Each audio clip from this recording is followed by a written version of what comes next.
with a deep sigh. Damn it indeed. An even more detestable performance than yesterday's, if that's possible. You let Major West make a fool of you again. Giselle slapped West's hand away with a scowl and got to his feet. You never once lost control of that bout. You allowed yourself to be drawn in and then disarmed. Disarmed! My grandson would not have made that mistake, and he is 8 years old. Baruz whacked at the floor with his stick. Explain to me, please, Captain Luthar, how you will win a fencing match from a prone position and without your steels. Giselle sulked and rubbed the back of his head. No. In future, if you fall off a cliff carrying your steels, I want to see you smashed to bits at the bottom, gripping them tightly in your dead fingers. Do you hear me? Yes, Marshal Baruz, mumbled a sullen Giselle, wishing the old bastard would take a tumble off a cliff himself. Or perhaps the Tower of Chains. That would be adequate. Maybe Major West could join him. Overconfidence is a curse to the swordsman. You must treat every opponent as though he will be your last. As for your footwork, and Baruz curled his lip with disgust. Fine and fancy coming forward, but put you on the back foot and you quite wither away. The Major only had to tap you, and you fell down like a fainting schoolgirl. West grinned across at him. He was loving this, absolutely loving it, damn him. They say Bremadan Gorst has a back leg like a pillar of steel. A pillar of steel, they say. It would be easier to knock down the house of the Maker than him. The Lord Marshal pointed over at the outline of the huge tower looming up over the buildings of the courtyard. The House of the Maker! He shouted in disgust. Giselle sniffed and kicked at the floor with his boot. For the 100th time, he entertained the notion of giving it up and never holding a steel again. But what would people say? His father was absurdly proud of him, always boasting about his skill to anyone who would listen. He had his heart set on seeing his son fight in the square of marshals before a screaming crowd.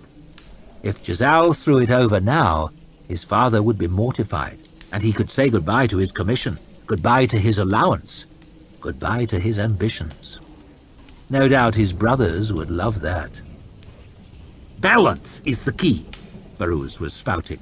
Your strength rises up through the legs.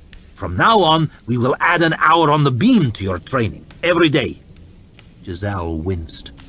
So, Iran, exercises with the heavy bar, forms, an hour of sparring, forms again, an hour on the beam. The Lord Marshal nodded with satisfaction. That will suffice for now. I will see you at 6 o'clock tomorrow morning, ice-cold sober. Baruz frowned. Ice-cold sober. I can't do this forever, you know, said Giselle as he hobbled stiffly back towards his quarters. How much of this horrible shit should a man have to take? West grinned. This is nothing. I've never seen the old bastard so soft on anyone. He must really like you. He wasn't half so friendly with me. Giselle wasn't sure he believed it. Worse than this? I didn't have the grounding that you've had. He made me hold the heavy bar over my head all afternoon until it fell on me. The Major winced slightly, as though even the memory was painful. He made me run up and down the Tower of Chains in full armor. He had me sparring 4 hours a day, every day. How did you put up with it? I didn't have a choice. I'm not a nobleman. Fencing was the only way for me to get noticed. But it paid off in the end. How many commoners do you know with a commission in the King's Own? Giselle shrugged. Come to think of it, very few. As a nobleman himself, he didn't think there should be any. But you're from a good family, and a captain already. If you can win the contest, there's no telling how far you could go. Hoff, the Lord Chamberlain, Morovia, the High Justice, Baruz himself, for that matter, they were all champions in their day. Champions with the right blood always go on to great things. Giselle snorted.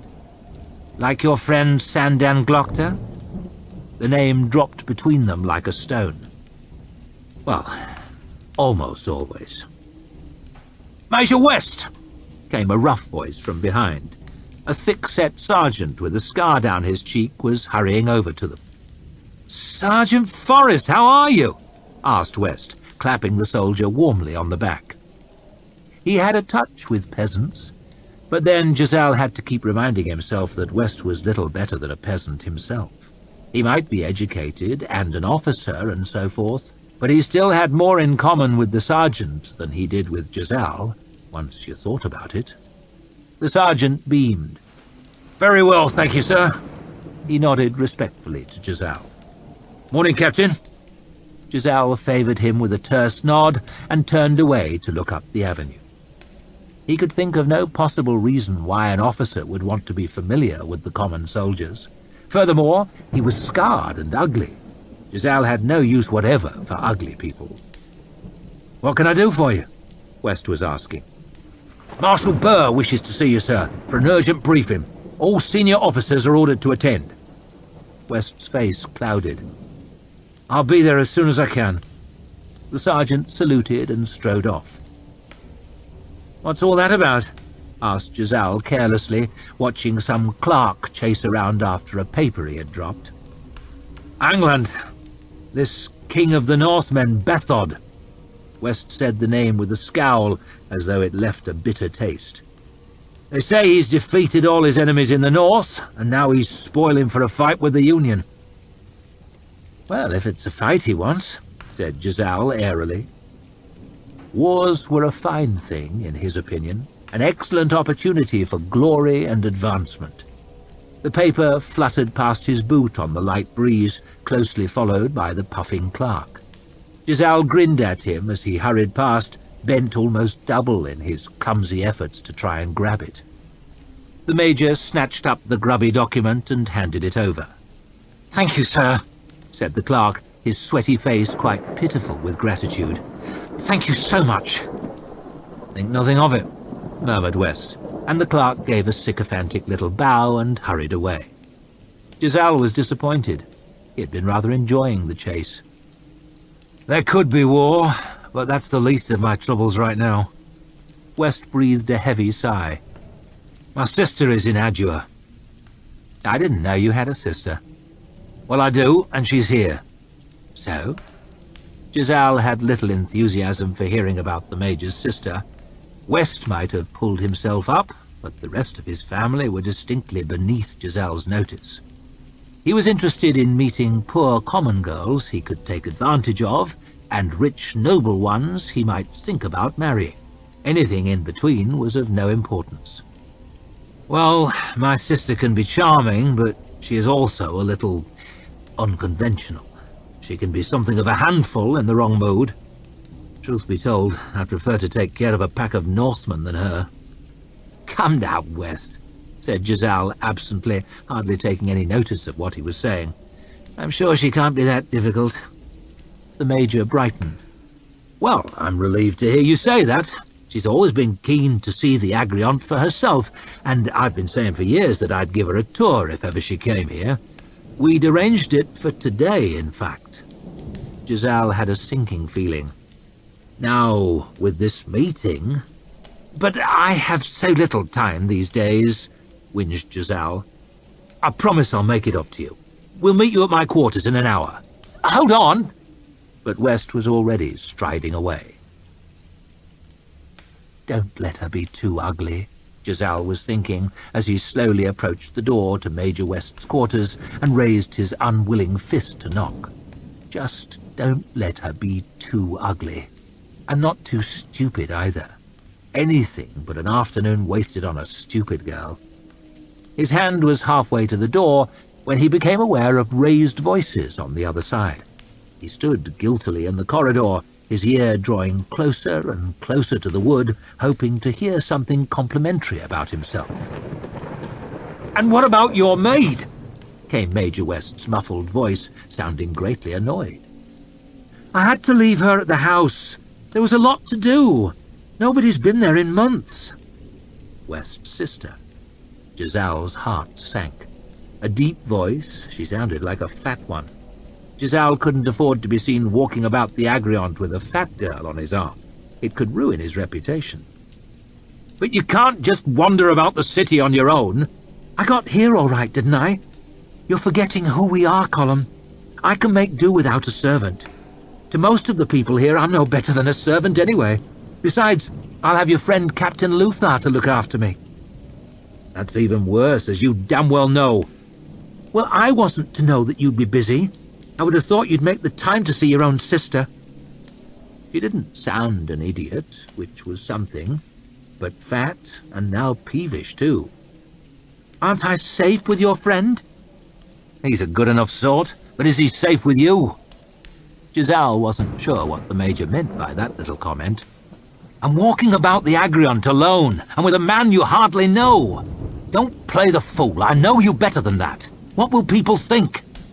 "Shit on what they think." Giselle jerked away from the door.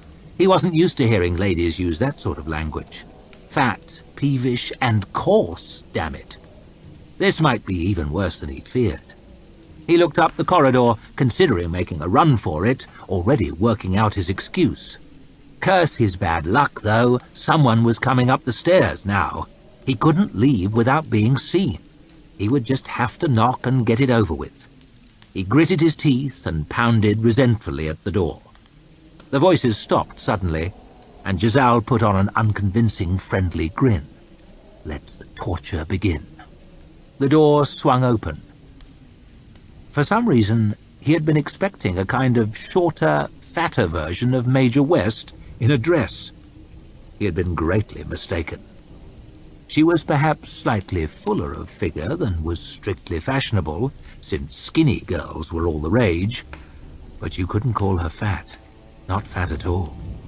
She had dark hair, dark skin, a little darker than would generally be thought ideal. He knew that a lady should remain out of the sun whenever possible, but looking at her, he really couldn't remember why. Her eyes were very dark, almost black, and blue eyes were turning the heads this season, but hers shone in the dim light of the doorway in a rather bewitching manner.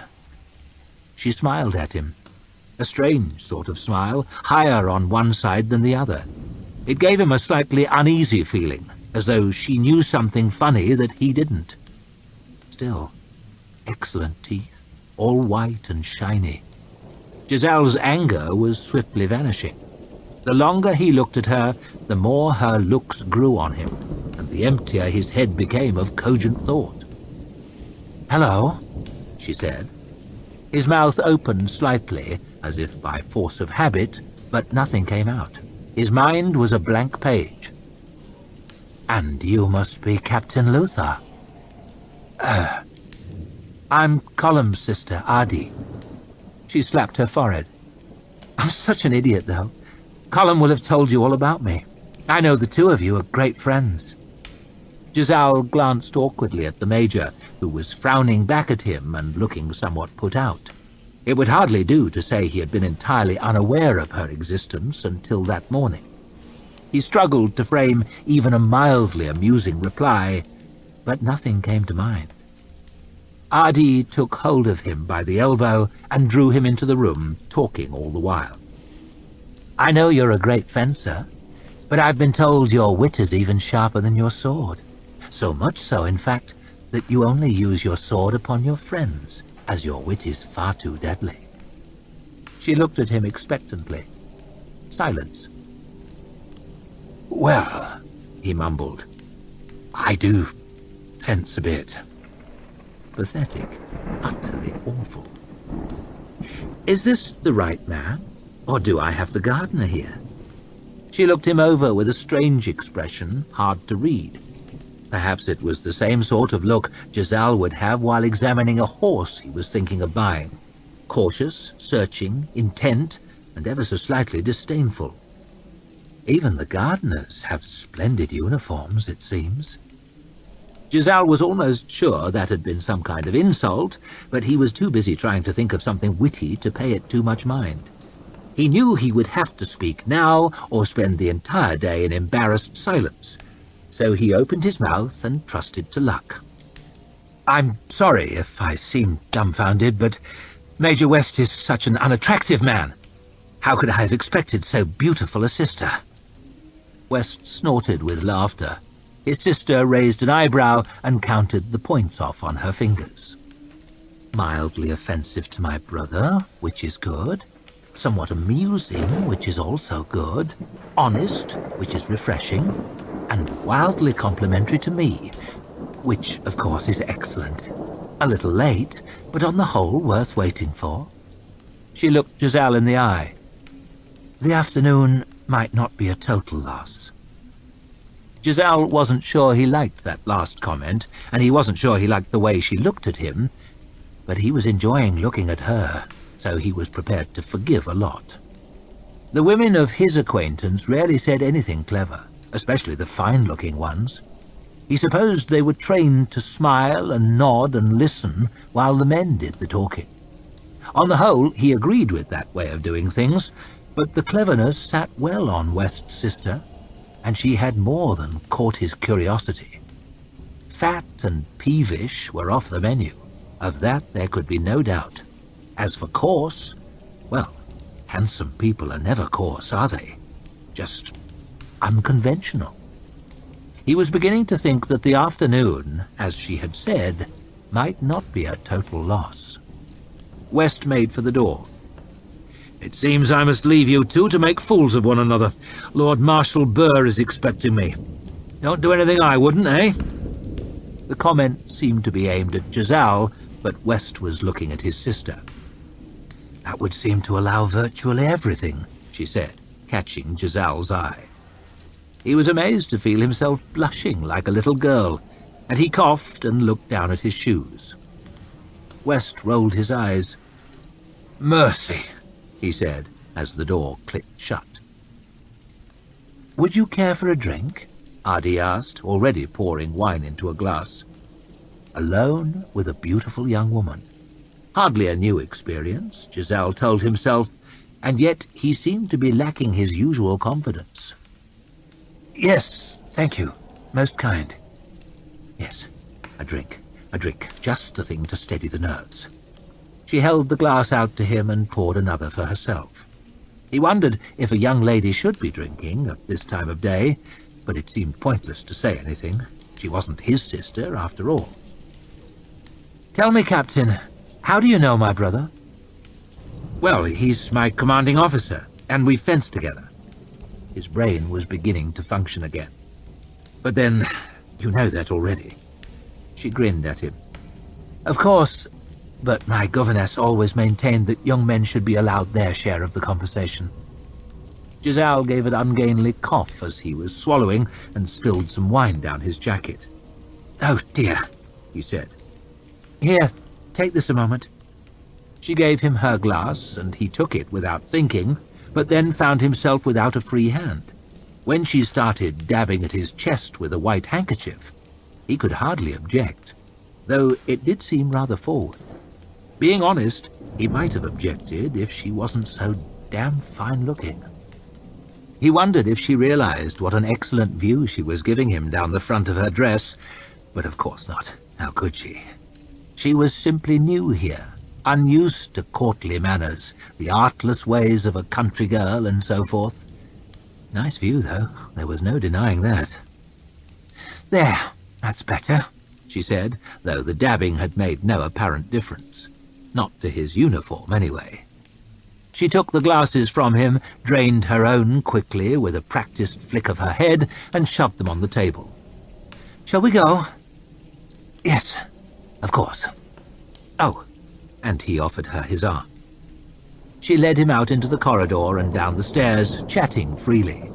It was a flurry of conversational blows, and, as Marshal Varus had pointed out earlier, his defense was weak. He parried desperately as they made their way across the wide square of marshals, but he could barely get a word in. It seemed as though it was Ardee who had been living there for years, and Giselle who was the bumpkin from the provinces. "The Halls Marshal are behind there." She nodded over at the looming wall that separated the headquarters of the Union's armies from the rest of the Agriot. "Indeed they are. That is where the Lord Marshals have their offices and so forth. And there are barracks there, and armories, and, He trailed off. He could not think of much else to say, but Ardee came to his rescue. So, my brother must be somewhere in there. He's quite the famous soldier, I suppose. First through the breach at Wotlk and so on. Well, yes, Major West is very well respected here. He can be such a bore, though, can't he? He does so love to be mysterious and troubled. She put on a faint, faraway smile and rubbed her chin thoughtfully, just as her brother might have done. She had captured the man perfectly, and Giselle had to laugh, but he was starting to wonder if she should be walking quite so close beside him, holding his arm in quite so intimate a way. Not that he objected, of course. Quite the reverse, but people were looking. "Ardee," he said. "So this must be the King's Way." Yes, Ardee."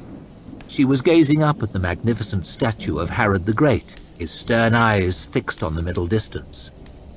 "Herod the Great?" she asked. Yes. In the Dark Ages, before there was a union, he fought to bring the three kingdoms together. He was the first High King." "You idiot," thought Giselle. She knows that already. Everyone does. "Ardee, I think your brother would not—" "And this is Bias, the first of the Magi?" "Yes, he was Herod's most trusted advisor. Ardee, is it true they still keep a vacant seat for him in the closed council?" Giselle was taken aback. "I'd heard that there's an empty chair there, but I didn't know that—" "They all look so serious, don't they?" I suppose those were serious times," he said, grinning lamely. A knight herald thundered down the avenue on a huge, well-lathered horse, the sun glinting on the golden wings of his helmet. Secretaries scattered to let him pass, and Giselle tried to guide Ardee gently out of the way. To his great dismay, she refused to be moved. The horse flashed past within a few inches of her, close enough for the wind to flick her hair in Giselle's face. She turned to him with a flush of excitement on her cheek, otherwise utterly undaunted by her brush with severe injury. "A Knight Herald?" she asked, taking Giselle's arm once again and leading him off down the Kingsway. "Yes," squeaked Giselle, desperately trying to bring his voice under control. "The Knights Herald are entrusted with a grave responsibility. They carry messages from the king to every part of the Union." His heart had stopped hammering. "Even across the Circle Sea to Angland, to Gosker and Westport.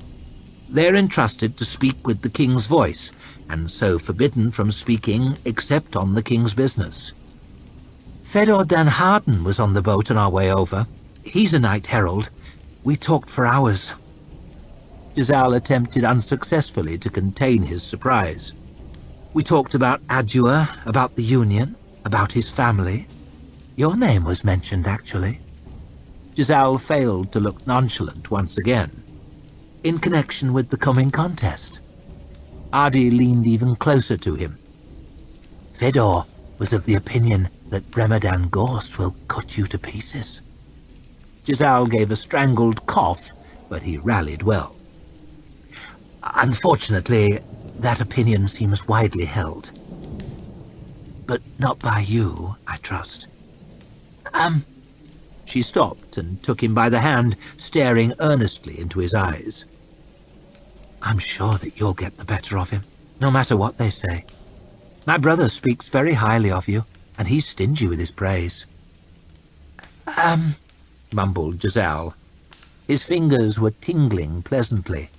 Her eyes were big and dark, and he found himself greatly at a loss for words. She had this way of biting on her lower lip that made his thoughts stray. A fine, full lip. He wouldn't have minded having a little chew on it himself.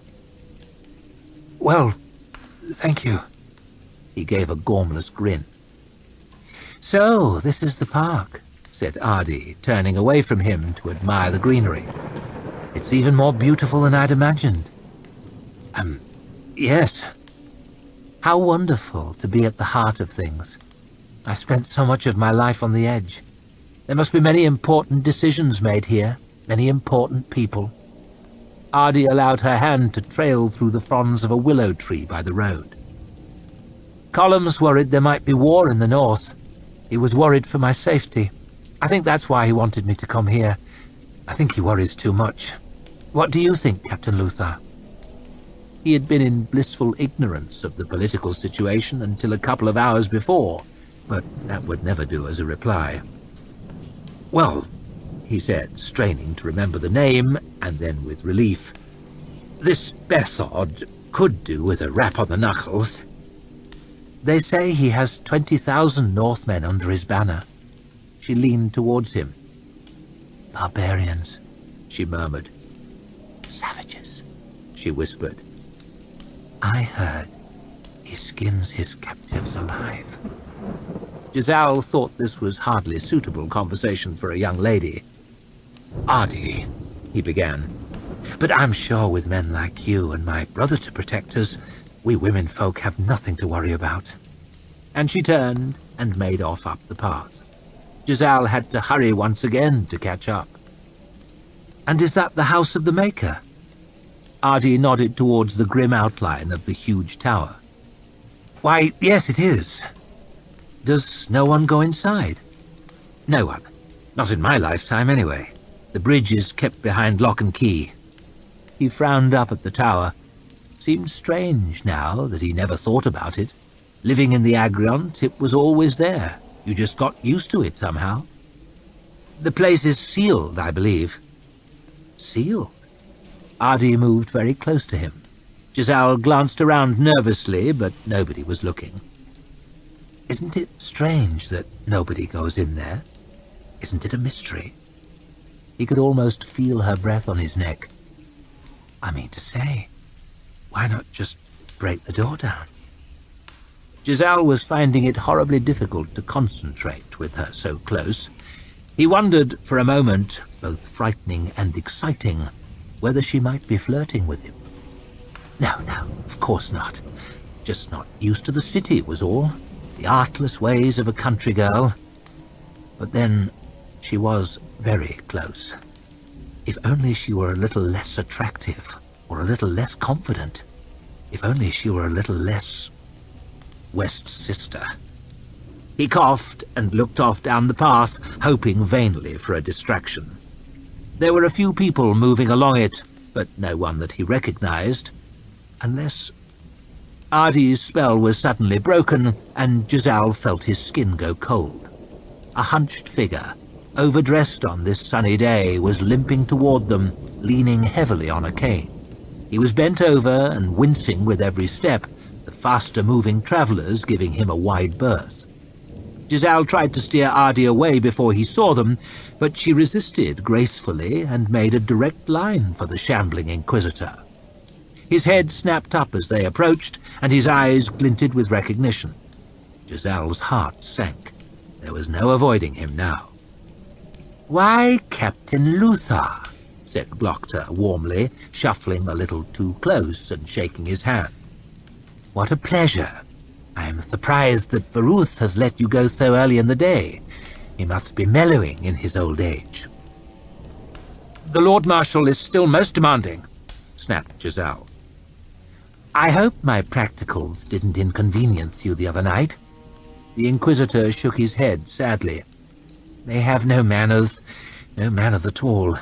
But they are the very best at what they do. I swear, the king doesn't have two more valuable servants. I suppose we all serve the king, in our own way." There was a little more hostility in Giselle's voice than he had intended. If Glokta was offended, he didn't show it. "Quite so. I don't believe I know your friend." "No, this is... Actually, we've met," said Ardee, much to Giselle's surprise, giving her hand to the Inquisitor. "Ardee West." Glokta's eyebrows rose. "No." He bent down stiffly to kiss the back of her hand. Giselle saw his mouth twist as he straightened up, but the toothless grin soon returned.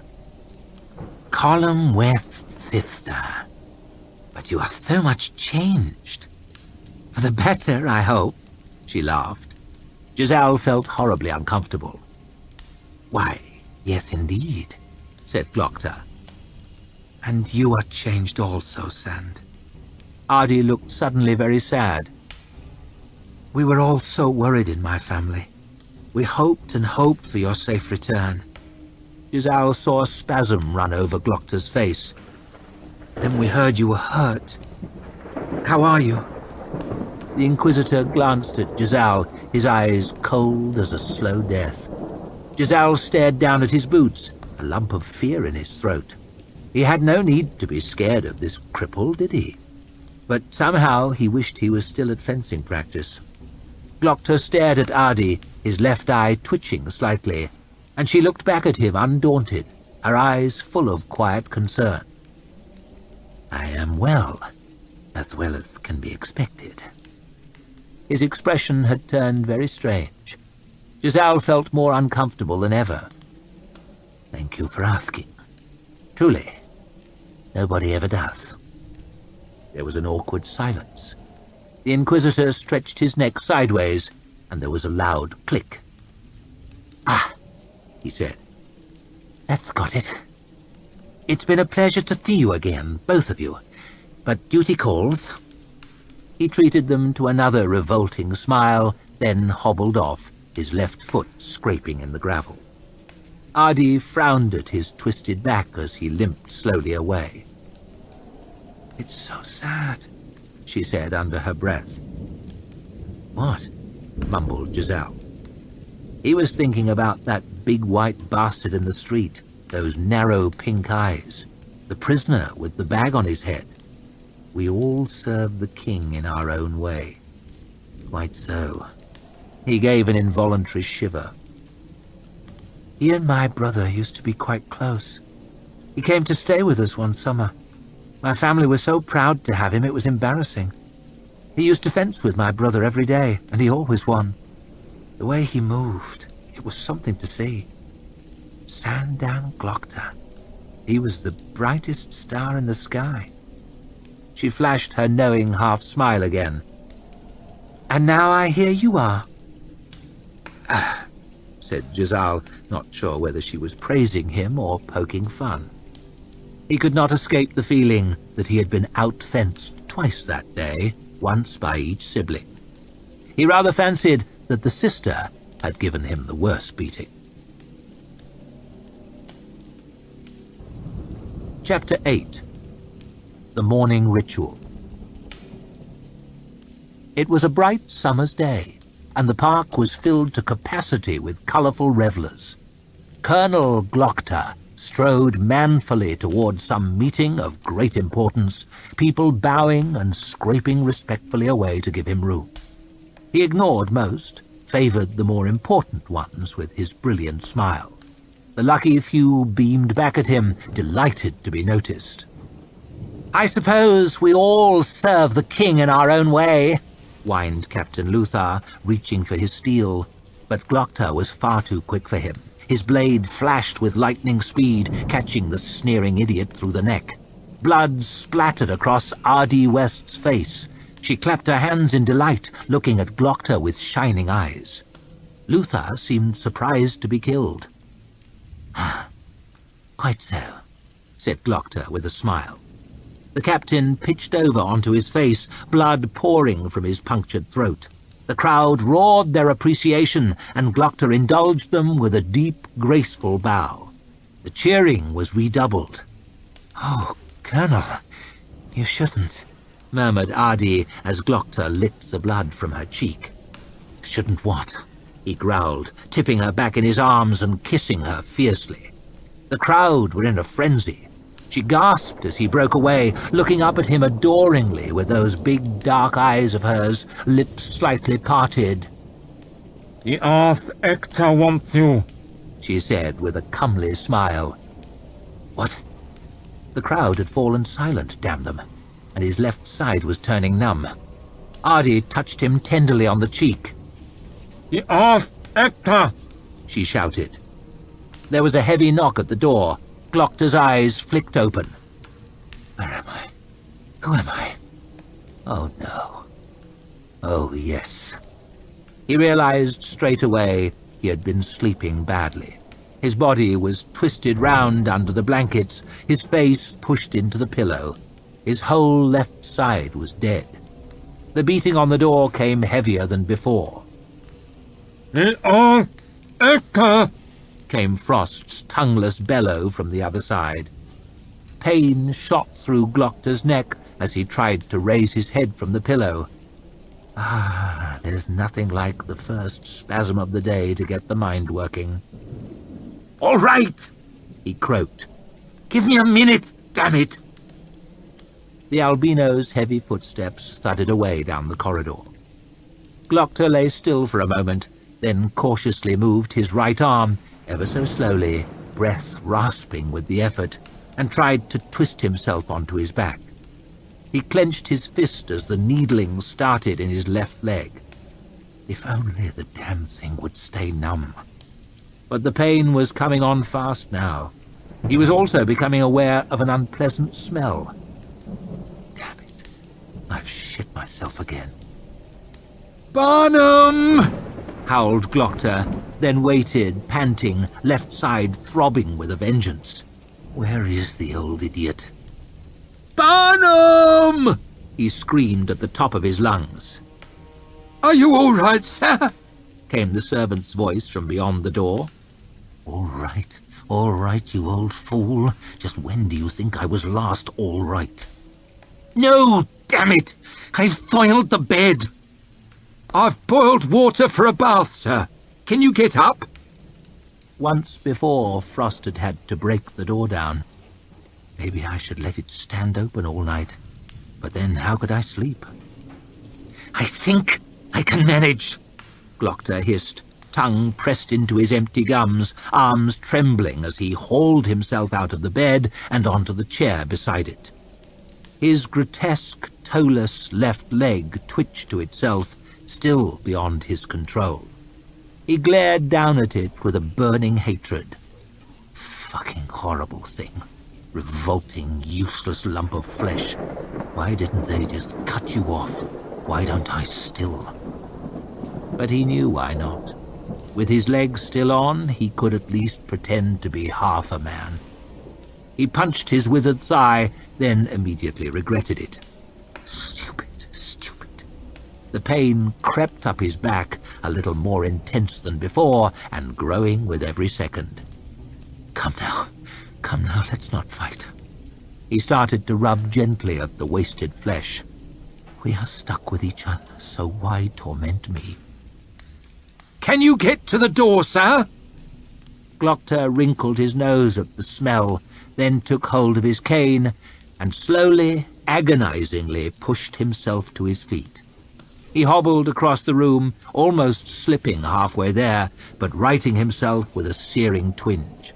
He turned the key in the lock, leaning against the wall for balance, and hauled the door open. Barnum was standing on the other side, his arms outstretched, ready to catch him. The ignominy of it. To think that I, Sandan Glokta, the greatest swordsman the Union has ever seen, must be carried to my bath by an old man so that I can wash my own shit off. They must be laughing loud now, all those fools I beat, if they still remember me. I'd be laughing too if it didn't hurt so much. But he let the weight off his left leg and put his arm round Barnum's shoulders without complaint. What's the use, after all? Might as well make it easy for myself. As easy as it can be. Glokta took a deep breath. Go gently. The leg hasn't woken up yet. They hopped and stumbled down the corridor, slightly too narrow for both of them together. The bathroom seemed a mile away, or more. I'd rather walk 100 miles as I used to be than to the bathroom as I am. But that's my bad luck, isn't it? You can't go back, not ever. The steam felt deliciously warm on Glokta's clammy skin.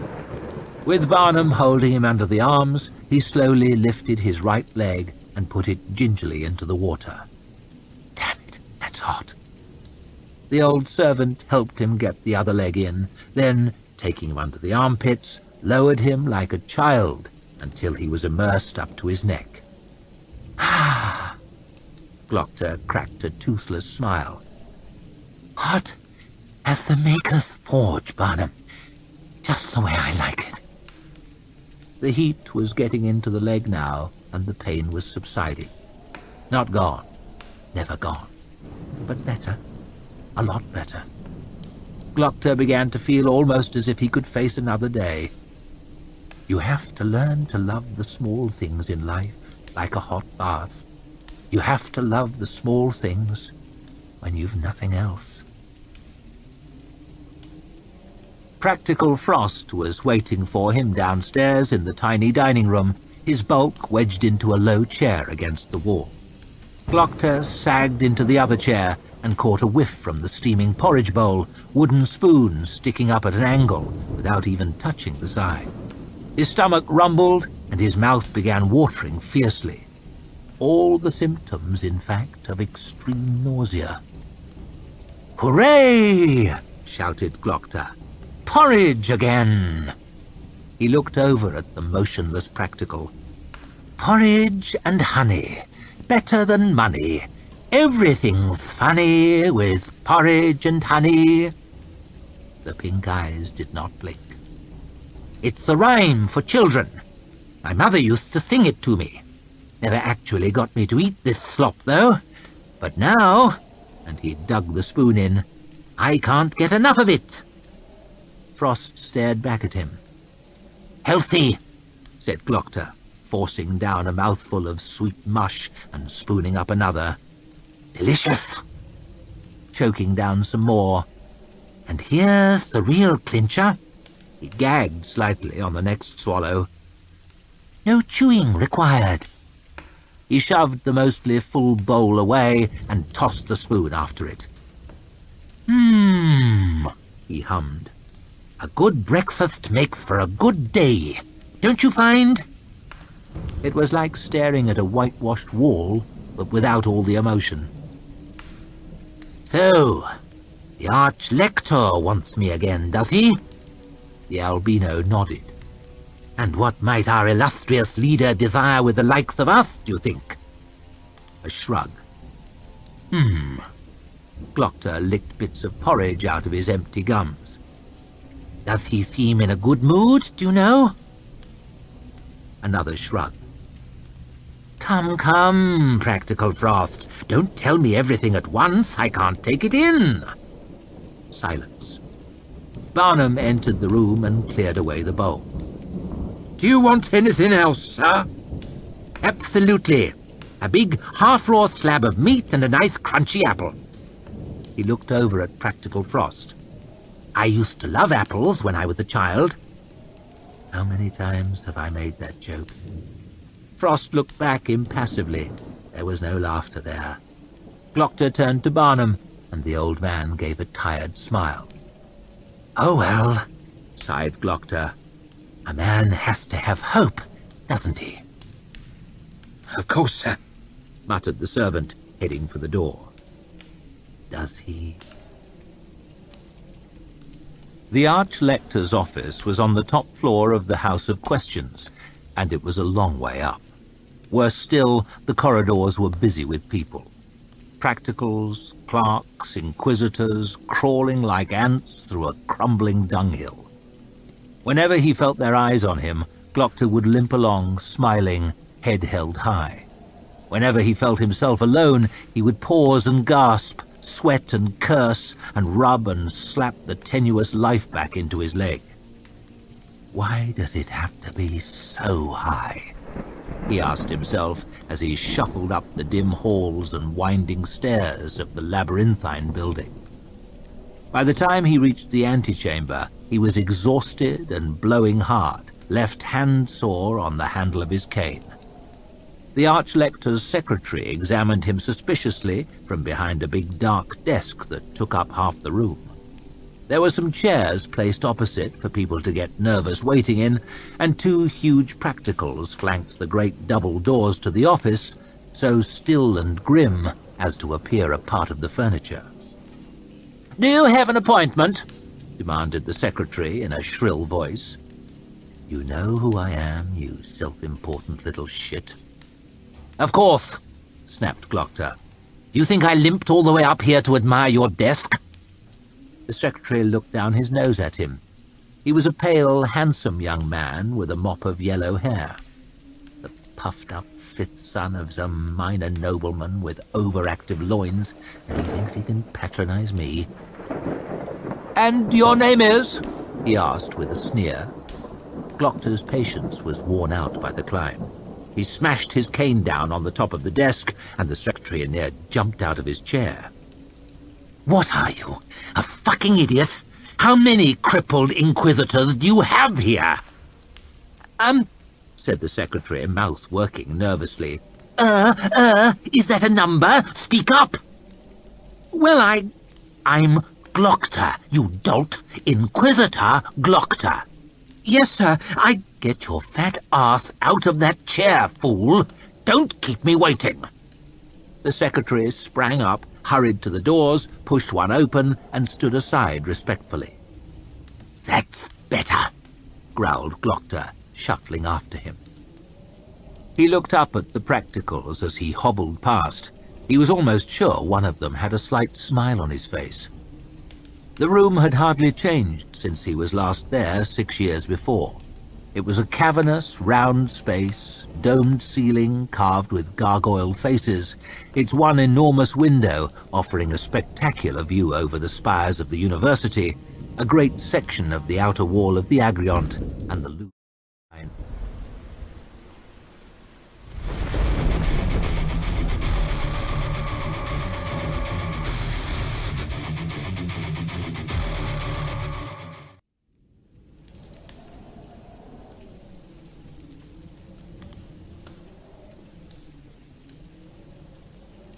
Domed ceiling carved with gargoyle faces, its one enormous window offering a spectacular view over the spires of the university, a great section of the outer wall of the Agriont, and the looming outline of the House of the Maker beyond.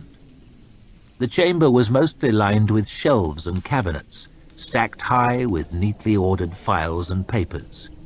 A few dark portraits peered down from the sparse white walls, including a huge one of the current King of the Union as a young man, looking wise and stern, no doubt painted before he became a senile joke. These days there's usually a bit less authority and a bit more stray drool about him. There was a heavy round table in the center of the room, its surface painted with a map of the Union in exquisite detail. Every city in which there was a department of the Inquisition was marked with a precious stone, and a tiny silver replica of Adua rose out of the table at its hub. The Arch Lecter was sitting in an ancient high chair at this table, deep in conversation with another man, a gaunt, balding, sour-faced old fellow in dark robes. Salt beamed up as Glokta shuffled towards them. The other man's expression hardly changed. "Why, Inquisitor Glokta, delighted you could join us. Do you know Surveyor General Halleck?" "I have not had the pleasure," said Glokta. Not that it looks like much of a pleasure, though. The old bureaucrat stood and shook Glokta's hand without enthusiasm. "And this is one of my Inquisitors, Sandan Glokta."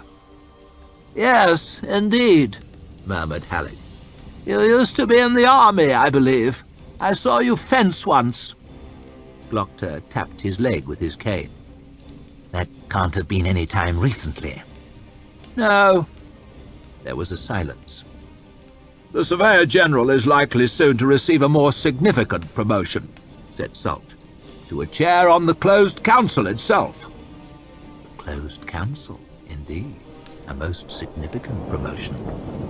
Halleck seemed less than delighted, however. "I will consider it done when it is His Majesty's pleasure to invite me," he snapped, "and not before." Salt floated smoothly over this rocky ground. "I'm sure the Council feels that you are the only candidate worth recommending, now that Septan Teufel is no longer being considered." Our old friend Teufel, no longer considered for what? Halleck frowned and shook his head. Teufel! I worked with the man for 10 years. I never liked him. Or anyone else, by the look of you. But I would never have thought him a traitor. Salt shook his head sadly. We all feel it keenly, but here is his confession in black and white. He held up the folded paper with a doleful frown. I fear the roots of corruption can run very deep. Who would know that better than I, whose sorry task it is to weed the garden? Indeed, indeed, muttered Halleck, nodding grimly. You deserve all of our thanks for that. You also, Inquisitor. Oh no, not I, said Glokta humbly. The 3 men looked at each other in a sham of mutual respect. Halleck pushed back his chair. Well, taxes do not collect themselves. I must return to my work. Enjoy your last few days in the job, said Salt. I give you my word that the king will send for you soon. Halleck allowed himself the thinnest of smiles, then nodded stiffly to them and stalked away. The secretary ushered him out and pulled the heavy door shut. There was silence. But I'm damned if I'll be the one to break it. I expect you're wondering what this was all about, eh, Glokta? The thought had crossed my mind, Your Eminence. I bet it had. Salt swept from his chair and strode across to the window, his white-gloved hands clasped behind his back. The world changes, Glokta. The world changes. The old order crumbles. Loyalty, duty, pride, honor. Notions that have fallen far from fashion. What has replaced them? He glanced over his shoulder for a moment, and his lip curled. Greed. Merchants have become the new power in the land. Bankers, shopkeepers, salesmen. Little men with little minds and little ambitions. Men whose only loyalty is to themselves, whose only duty is to their own purses, whose only pride is in swindling their betters, whose only honor is weighed out in silver coin. No need to ask where you stand on the merchant class. Salt scowled out at the view, then turned back into the room. Now it seems anyone's son can get an education and a business and become rich. The merchant guilds, the mercers, the spicers and their like grow steadily in wealth and influence. Jumped-up, posturing commoners dictating to their natural betters. Their fat and greedy fingers fumbling at the strings of power. It is almost too much to stand. He gave a shudder as he paced across the floor. I will speak honestly with you, Inquisitor. The Arch Lecter waved his graceful hand as though his honesty were a priceless gift. The Union has never seemed more powerful, has never controlled more land. But beneath the facade, we are weak. It is hardly a secret that the king has become entirely unable to make his own decisions. Crown Prince Ladislau is a fop, surrounded by flatterers and fools, caring for nothing but gambling and clothes.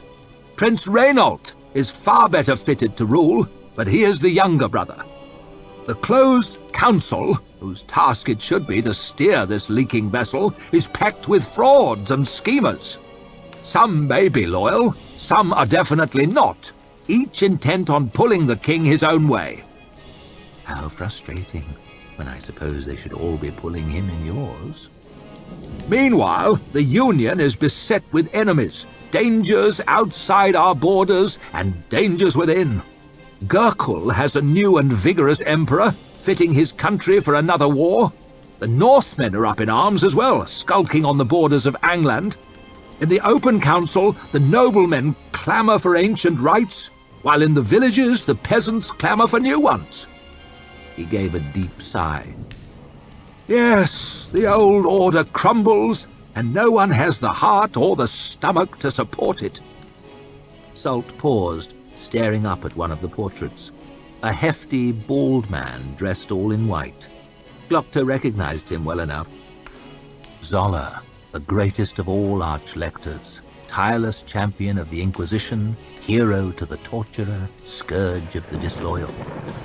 He glared down balefully from the wall, as though even beyond death he could burn traitors with a glance.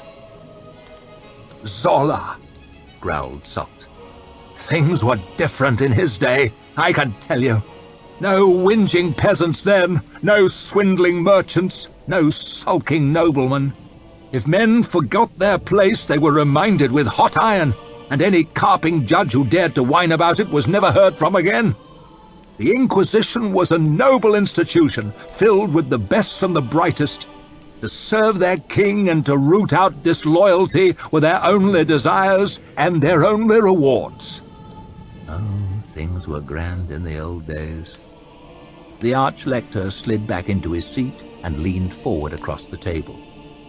Now we have become a place where third sons of impoverished noblemen can line their pockets with bribes, or where near-criminal scum can indulge a passion for torture. Our influence with the king has been steadily eroded. Our budgets have been steadily cut. Once we were feared and respected, Glokta, but now we're a miserable sham. Salt frowned. Well, less so. Intrigues and treasons abound, and I fear that the Inquisition is no longer equal to its task. Too many of the superiors can no longer be trusted. They are no longer concerned with the interests of the king or of the state or of anybody's interests beyond their own. The superiors? Not to be trusted? I swoon with the shock. Salt's frown grew still deeper. And now Fjord is dead. Glokta looked up. Now that is news. The Lord Chancellor? It will become public knowledge tomorrow morning. He died suddenly a few nights ago, while you were busy with your friend Ruse. There are still some questions surrounding his death, but the man was nearly 90. The surprise is that he lasted this long. The Golden Chancellor, they called him, the greatest politician of his day. Even now they are setting his likeness in stone for a statue on the Kingsway. Salt snorted to himself. The greatest gift that any of us can hope for. The Arch Lecter's eyes narrowed to blue slits. If you have any childish notions that the Union is controlled by its king, or by those prating blue-blood fools on the Open Council, you can let them wilt now. The closed council is where the power lies, more than ever since the king's illness. 12 men in 12 big, uncomfortable chairs, myself among them. 12 men with very different ideas, and for 20 years, war and peace, Fjord held us in balance. He played off the Inquisition against the judges, the bankers against the military. He was the axle on which the kingdom turned, the foundation on which it rested, and his death has left a hole. All kinds of gaping holes, and people will be rushing to fill them. I have a feeling that whining-ass Morovia, that bleeding heart of a high justice, that self-appointed champion of the common man will be first in the queue. It is a fluid and a dangerous situation. The Arch Lecter planted his fists firmly on the table before him. We must ensure that the wrong people do not take advantage of it. Glokta nodded. I think I take your meaning, Arch Lecter. We must ensure that it is we who take advantage and no one else. It need hardly be said that the post of Lord Chancellor is one of the most powerful in the realm. The gathering of taxes, the treasury, the king's mints, all come under his auspices. Money, Glokta, money. And money is power, I need hardly tell you. A new chancellor will be appointed tomorrow. The foremost candidate was our erstwhile master of the mints, Septan Teufel. I see. Something tells me he will no longer be under consideration. Salt's lip curled. Teufel was closely linked with the merchant guilds, and the mercers in particular. His sneer became a scowl. In addition to which, he was an associate of High Justice Morovia. So you see, he would hardly have made a suitable Lord Chancellor. No, indeed, hardly suitable. Surveyor General Halleck is a far better choice, in my opinion. Glokta looked towards the door. Him. Lord Chancellor. Salt got up, smiling, and moved over to a cabinet against the wall. There really is no one else. Everyone hates him, and he hates everyone, except me. Furthermore, he is a hard-nosed conservative who despises the merchant class and everything they stand for. He opened the cabinet and took out 2 glasses and an ornate decanter. If not exactly a friendly face on the council, he will at least be a sympathetic one, and damned hostile toward everyone else. I can hardly think of a more suitable candidate. Glokta nodded. He seems honest, but not so honest that I'd trust him to put me in the bath. Would you, Your Eminence? Yes, said Salt. He will be very valuable to us. He poured out 2 glasses of rich red wine. And just as a bonus, I was able to arrange for a sympathetic new master of the mints as well. I hear that the mercers are absolutely biting their tongues off with fury. Moravia's none too happy either, the bastard. Salt chuckled to himself. All good news, and we have you to thank. He held out one of the glasses. Poison? A slow death, twitching and puking on the Arch Lecter's lovely mosaic floor? Or just pitching onto my face on his table? But there was really no option but to grasp the glass and take a hearty swig. The wine was unfamiliar but delicious. Probably from somewhere very beautiful and far away. At least if I die up here, I won't have to make it back down all those steps. But the Arch Lecter was drinking too, all smiles and good grace. So I suppose I will last out the afternoon after all. Yes, we have made a good first step. These are dangerous times, all right, and yet danger and opportunity often walk hand in hand. Glokta felt a strange sensation creeping up his back. Is that fear, or ambition, or both? I need someone to help me put matters in order. Someone who does not fear the superiors or the merchants, or even the closed council. Someone who can be relied upon to act with subtlety and discretion and ruthlessness. Someone whose loyalty to the Union is beyond question, but who has no friends within the government. Someone who's hated by everyone? Someone to take the fall if things turn sour? Someone who will have few mourners at their funeral? I have need of an Inquisitor exempt, Glokta. Someone to operate beyond the superior's control, but with my full authority. Someone answerable only to me. The Arch Lecter raised an eyebrow, as though the thought had only just come to him. It strikes me that you are exceptionally well suited to this task. What do you think? I think the holder of such a post would have a great many enemies and only one friend. Glokta peered up at the Arch Lecter. And that friend might not be so very reliable. I think the holder of such a post might not last long. Could I have some time to consider it? No.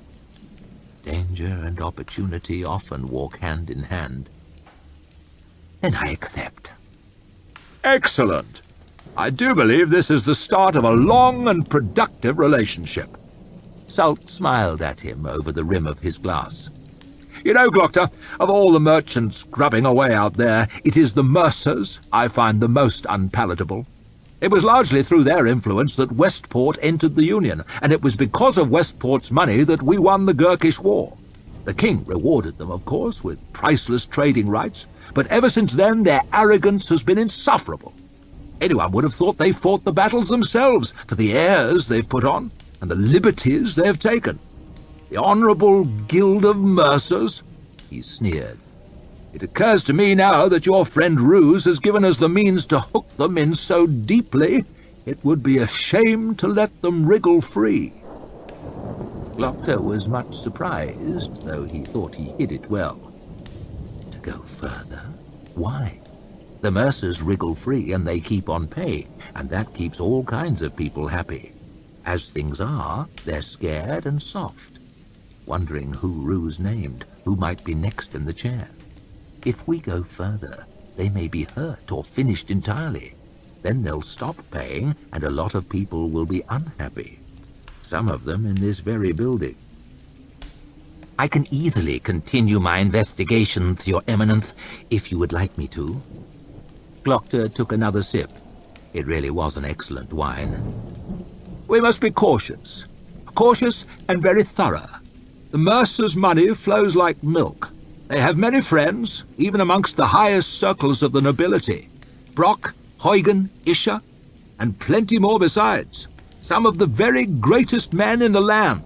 They've all been known to suck at that tit one time or another, and babies will cry when their milk is snatched away. A cruel grin flickered across Salt's face.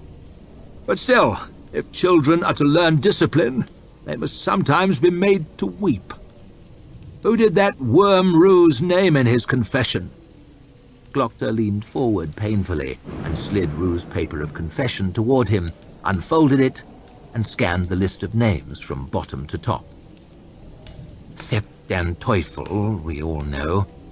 Oh, we know and love him, Inquisitor, said Salt, beaming down. But I feel we may safely cross him off the list. Who else? Well, let's see. Glokta took a leisurely look back at the paper. There's Harrod Polst, a mercer, and nobody. Salt waved his hand impatiently. He's nobody. Solimo Scandi, a mercer from Westport, also nobody. No, Glokta, we can do better than Solimo what's-his-name, can't we? These little mercers are of no real interest. Pull up the root, and the leaves die by themselves. Quite so, Arch Lecter. We have Willem dan Rob, minor nobility, holds the junior customs post. Salt looked thoughtful, shook his head. Then there's... Wait! Willem dan Rob. The Arch Lecter snapped his fingers. His brother Kiral is one of the Queen's gentlemen. He snubbed me at a social gathering. Salt smiled. Yes, Willem dan Rob. Bring him in. And so we go deeper. I serve and obey, Your Eminence. Is there anyone's name in particular that need be mentioned? Glokta set down his empty glass. No. The Arch Lecter turned away and waved his hand again. Any of them, all of them. I don't care. Chapter 9. First of the Magi. The lake stretched away, fringed by steep rocks and dripping greenery, surface pricked by the rain, flat and grey as far as the eye could see. Logan's eye couldn't see too far in this weather, it had to be said. The opposite shore could have been 100 strides away, but the calm waters looked deep, very deep. Logan had long ago given up any attempt at staying dry, and the water ran through his hair and down his face, dripped from his nose, his fingers, his chin. Being wet, tired, and hungry had become a part of life. It often had been, come to think of it. He closed his eyes and felt the rain patter against his skin, heard the water lapping on the shingle. He knelt by the lake, pulled the stopper from his flask and pushed it under the surface, watched the bubbles break as it filled up. Malachus Quai stumbled out of the bushes, breathing fast and shallow. He sank down to his knees, crawled against the roots of a tree, coughed out phlegm onto the pebbles. His coughing sounded bad now. It came right up from his guts and made his whole ribcage rattle. He was even paler than he had been when they first met, and a lot thinner. Logan was somewhat thinner too. These were lean times, all in all. He walked over to the haggard apprentice and squatted down. "Just give me a moment." Quai closed his sunken eyes and tipped his head back. "Just a moment." His mouth hung open, the tendons in his scrawny neck standing out. He looked like a corpse already. "Don't rest too long. You might never get up."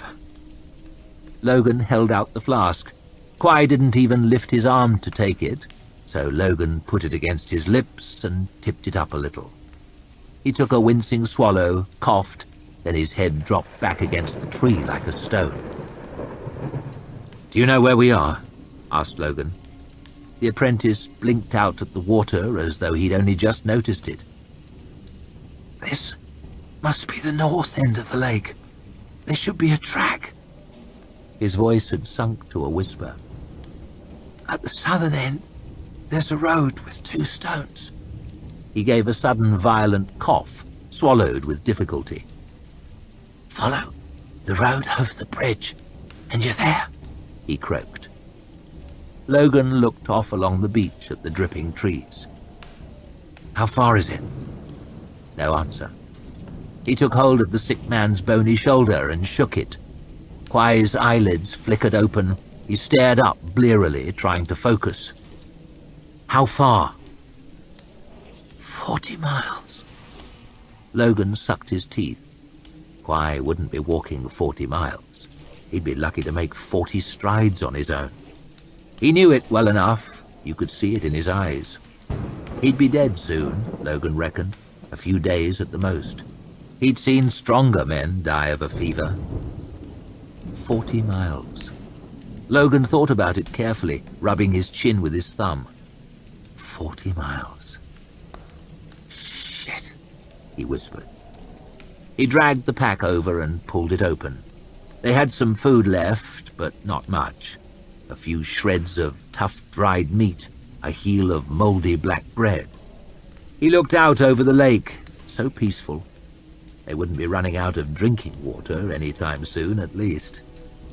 He pulled his heavy cookpot out of his pack and set it down on the shingle.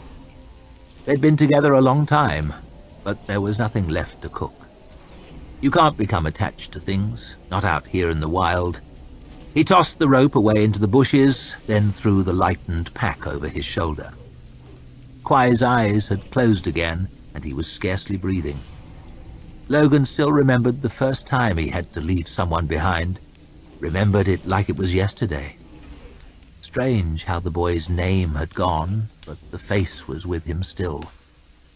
The shanker had taken a piece out of his thigh, a big piece. He'd moaned all the way. He couldn't walk. The wound was going bad. He was dying anyway.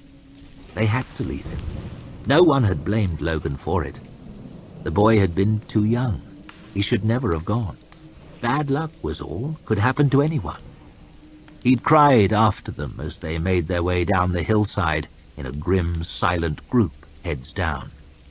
Logan seemed to hear the cries even when they'd left him far behind. He could still hear them. In the wars it had been different. Men dropped from the columns all the time on the long marches, in the cold months. First they fell to the back, then they fell behind, then they fell over. The cold, the sick, the wounded. Logan shivered and hunched his shoulders. At first he'd tried to help them.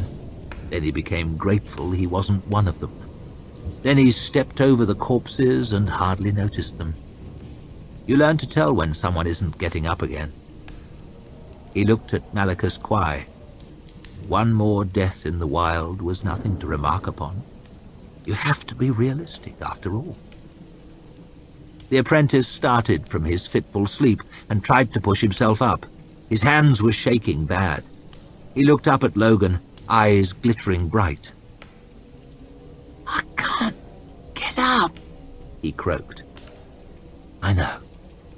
I'm surprised you made it this far." It didn't matter so much now. Logan knew the way. If he could find that track, he might make 20 miles a day. "If you leave me some of the food, perhaps, after you get to the library, someone..." "No," said Logan, setting his jaw. "I need the food." Kwai made a strange sound, somewhere between a cough and a sob. Logan leaned down and set his right shoulder in Kwai's stomach, pushed his arm under his back. "I can't carry you 40 miles without it." And he straightened up, hauling the apprentice over his shoulder. He set off down the shore, holding Kwai in place by his jacket, his boots crunching into the wet shingle. The apprentice didn't even move, just hung there like a sack of wet rags, his limp arms knocking against the backs of Logan's legs. When he'd made it 30 strides or so, Logan turned around and looked back. The pot was sitting forlorn by the lake, already filling up with rainwater. They'd been through a lot together, him and that pot. "Fare you well, old friend." The pot did not reply. Logan set his shivering burden gently down at the side of the road and stretched his aching back, scratched at the dirty bandage on his arm, took a drink of water from his flask.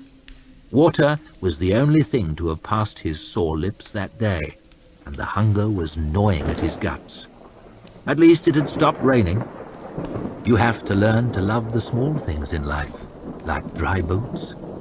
You have to love the small things when you've nothing else. Logan spat in the dirt and rubbed the life back into his fingers. There was no missing the place, that was sure. The two stones towered over the road, ancient and pitted, patched with green moss at the base and grey lichen higher up. They were covered in faded carvings, lines of letters in a script Logan couldn't understand, didn't even recognize. There was a forbidding feel about them, though, a sense more of warning than welcome. "The first law." "What?" said Logan, surprised. Quai had been in an unpleasant place between sleep and waking ever since they left the pot behind 2 days before. The pot could have made more meaningful sounds in that time. That morning, Logan had woken to find him scarcely breathing. He'd been sure that he was dead, to begin with, but the man was still clinging weakly to life. He didn't give up easy, you had to give him that. Logan knelt down and shoved the wet hair out of Quai's face. The apprentice suddenly grabbed his wrist and started forward. "It's forbidden," he whispered, staring at Logan with wide eyes. "To touch the other side." "Eh?" "To speak with devils," he croaked, grabbing hold of Logan's battered coat. "The creatures of the world below are made of lies. You mustn't do it." "I won't," muttered Logan, wondering if he'd ever know what the apprentice was talking about. "I won't, for what that's worth." It wasn't worth much. Quai had already dropped back into his twitching half-sleep. Logan chewed at his lip. He hoped the apprentice would wake again, but he didn't think it likely. Still, perhaps this Bias would be able to do something. He was the first of the Magi, after all, great in high wisdom and so on. So Logan hefted Quai up onto his shoulder again and trudged between the ancient stones. The road climbed steep into the rocks above the lake, here built up, there cut deep into the stony ground. It was worn and pitted with age, pocked with weeds.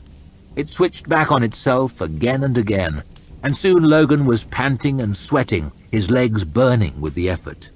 His pace began to slow. The fact was, he was getting tired. Not just tired from the climb or from the back-breaking slog he'd walked that day with a half-dead apprentice over his shoulder, or from the slog the day before, or even from the fight in the woods. He was tired of everything, of the Shanker, of the wars, of his whole life. "I can't walk forever, Malicus. I can't fight forever. How much of this horrible shit should a man have to take? I need to sit down a minute. In a proper fucking chair. Is that too much to ask? Is it?" In this frame of mind, cursing and grumbling at every step, and with Quai's head knocking against his arse, Logan came to the bridge. It was as ancient as the road, coated with creepers, simple and slender, arching maybe 20 strides across a dizzying gorge. Far below, a river surged over jagged rocks, filling the air with noise and shining spray. On the far side, a high wall had been built between towering faces of mossy stone, made with such care it was difficult to say where the natural cliff ended and the man-made one began. A single ancient door was set into it, faced with beaten copper, turned streaky green by the wet and the years. As Logan picked his way carefully across the slippery stone, he found himself wondering, through force of habit, how you could storm this place. You couldn't. Not with 1,000 picked men. There was only a narrow shelf of rock before the door, no room to set a ladder or swing a ram. The wall was 10 strides high at least, and the gate had a dreadful solid look. And if the defenders were to bring down the bridge... Logan peered over the edge and swallowed. It was a long way down. He took a deep breath and thumped on the damp green copper with his fist. 4 big booming knocks. He'd beat on the gates of Carlion like that after the battle, and its people had rushed to surrender. No one rushed to do anything now. He waited. He knocked again. He waited. He became wetter and wetter in the mist from the river. He ground his teeth. He raised his arm to knock again. A narrow hatch snapped open, and a pair of rheumy eyes stared at him coldly from between thick bars. "Who's this now?" snapped a gruff voice. "Logan Ninefingers is my name. I've never heard of you." Hardly the welcome Logan had been hoping for. "I've come to see buyers." No reply. "The first of the—" "Yes, he's here." But the door didn't open. "He isn't taking visitors. I told that to the last messenger." "I'm no messenger. I have Malachus Quai with me." "Malachus what?" "Quai, the apprentice." "Apprentice?" "He's very ill," said Logan slowly. "He may die." "Ill, you say? Die, was it?" "Yes." "And what was your name again?" "Just open the fucking door!" Logan shook his fist pointlessly at the slot. "Please." "We don't just let anyone in." "Hold up.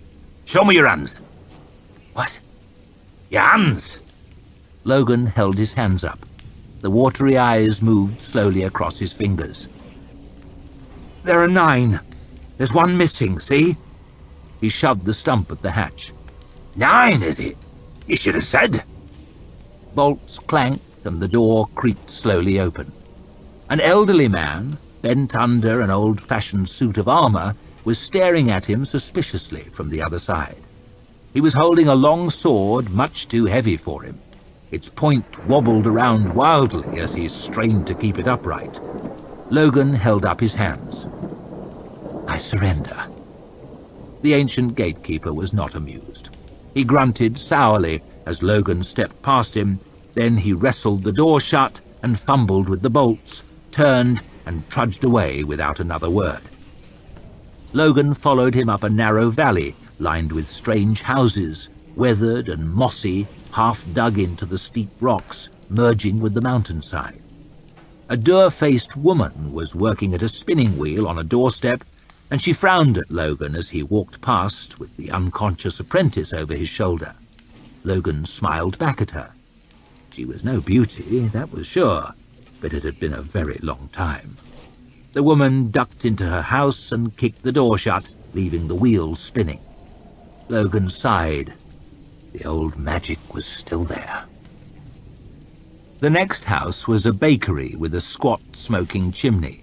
The smell of baking bread made Logan's empty stomach rumble. Further on, a couple of dark-haired children were laughing and playing, running round a scrubby old tree. They reminded Logan of his own children. They didn't look anything like them, but he was in a morbid frame of mind. He had to admit to being a little disappointed. He'd been expecting something cleverer looking, and a lot more beards. These folk didn't seem so very wise. They looked just like any other peasants, not unlike his own village had looked before the Shanker came. He wondered if he was in the right place. Then they rounded a bend in the road.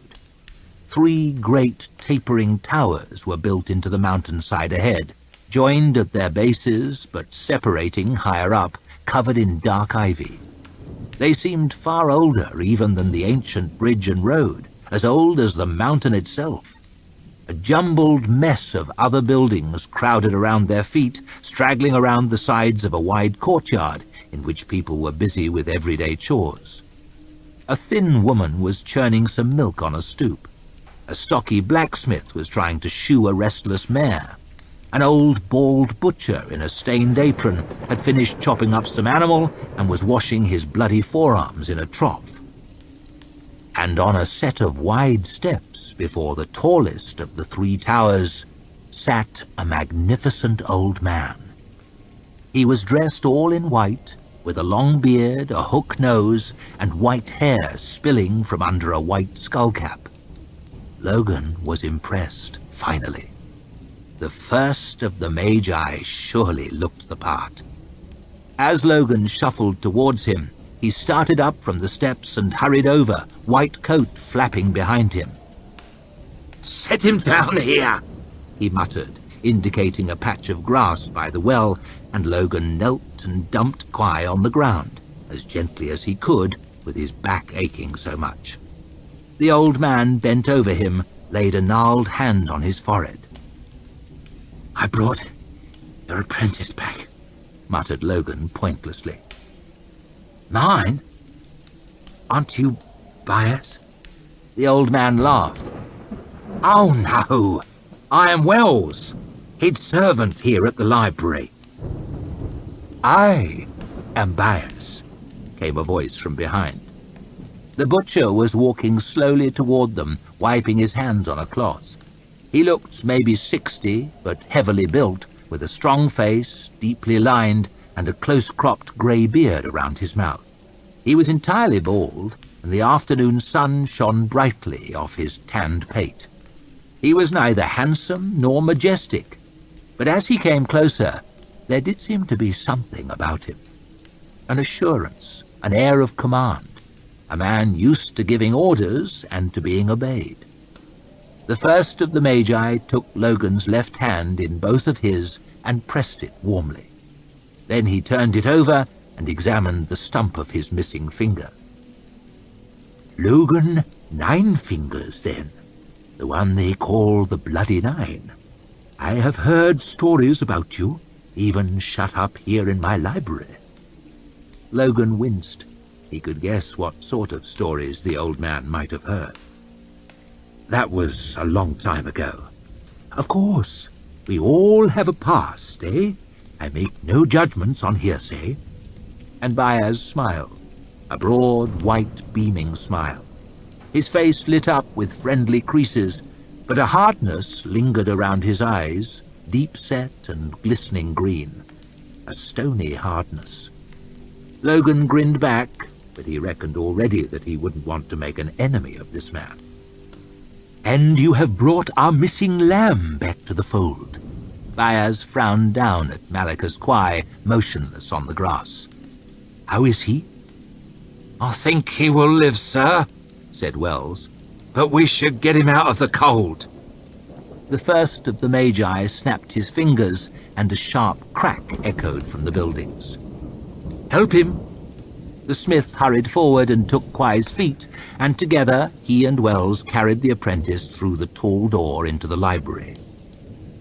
"Now, Master 9 Fingers, I have called and you have answered, and that shows good manners. Manners might be out of fashion in the north, but I want you to know that I appreciate them. Courtesy should be answered with courtesy, I have always thought. But what's this now?" The old gatekeeper was hurrying back across the yard, greatly out of breath. "2 visitors in one day? Whatever next?" "Master Byers," wheezed the gatekeeper. "There's riders at the gate, well horsed and well armed. They say they've an urgent message from the King of the Northmen." Beth thought. It had to be. The spirits had said he had given himself a golden hat, and who else would have dared to call himself King of the Northmen? Logan swallowed. He'd got away from their last meeting with his life and nothing else, and yet it was better than many had managed, far better. "Well, master," asked the gatekeeper. "shall I tell them to be off?" "Who leads them?" "A fancy lad with a sour face. Said he's this king's son or something." "Was it Calder or Scale? They're both something sour." "The younger one, I reckon." Calder, then. That was something.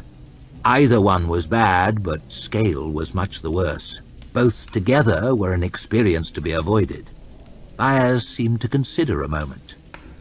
"Prince Calder may enter, but his men must remain beyond the bridge." "Yes, sir. Beyond the bridge." The gatekeeper wheezed away. He'd love that, would Calder. Logan was greatly tickled by the thought of the so-called prince screaming uselessly through that little slot. "The king of the Northmen now, can you imagine?" Bias stared absently off down the valley. "I knew Bethord when he was not so grand. And so did you, eh, Master Ninefingers?" Logan frowned. He'd known Bethord when he was next to nothing, a little chieftain like so many others.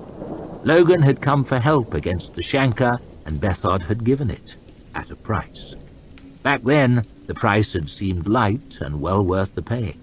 Just to fight, to kill a few men. Logan had always found killing easy, and Bethord had seemed a man well worth fighting for. Bold, proud, ruthless, venomously ambitious. All qualities that Logan had admired back then. All qualities he thought he had himself.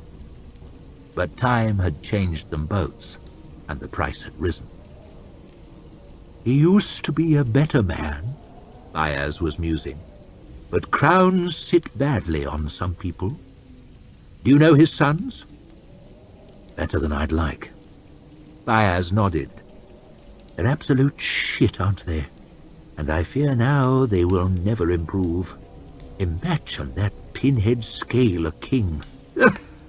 The wizard shuddered. "It almost makes you want to wish his father a long life." "Almost, but not quite." The little girl that Logan had seen playing scurried over. She had a chain of yellow flowers in her hands, and she held it up to the old wizard. "I made this," she said. Logan could hear the rapid pounding of hooves coming up the road. "For me? How perfectly charming." Bias took the flowers from her. "Excellent work, my dear. The master maker himself could not have done better." The rider clattered out into the yard, pulled his horse up savagely, and swung from the saddle. Calder. The years had been kinder to him than to Logan, that much was clear. He was dressed all in fine blacks trimmed with dark fur. A big red jewel flashed on his finger. The hilt of his sword was set with gold. He'd grown and filled out, half the size of his brother Scale, but a big man still. His pale, proud face was pretty much as Logan remembered, though, thin lips twisted in a permanent sneer. He threw his reins at the woman churning milk, then strode briskly across the yard, glowering about him, his long hair flapping in the breeze. When he was about 10 strides away, he saw Logan. His jaw dropped. Calder took a shocked half-step back, and his hand twitched towards his sword. Then he smiled, a cold little smile. "So, you've taken to keeping dogs, have you, Bias? I'd watch this one. He's been known to bite his master's hand." His lip curled further. "I could put him down for you if you'd like." Logan shrugged. Hard words are for fools and cowards. Calder might have been both, but Logan was neither. If you mean to kill, you're better getting right to it than talking about it. Talk only makes the other man ready, and that's the last thing you want. So Logan said nothing. Calder could take that for weakness if he pleased, and so much the better. Fights might find Logan depressingly often, but he was long, long past looking for them. Bethord's second son turned his contempt on the first of the Magi. "My father will be displeased, Bias. That my men must wait outside the gate shows little respect." "But I have so little, Prince Calder," said the wizard calmly. "Please don't be downhearted, though. Your last messenger wasn't allowed over the bridge, so you see we're making progress." Calder scowled. "Why have you not answered my father's summons?"